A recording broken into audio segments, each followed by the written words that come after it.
for øjnene, så skulle vi gætte, hvad det var, vi rørte. Så skulle vi kraftedeme sidde og røre ved døde dyr.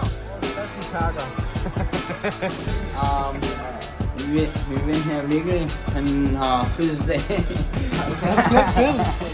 Altså, jeg troede Gustav var høj, men... Så ligner han ikke de her ignoranter.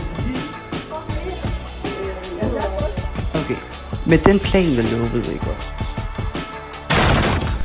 Hvad så taber de hen? Yeah!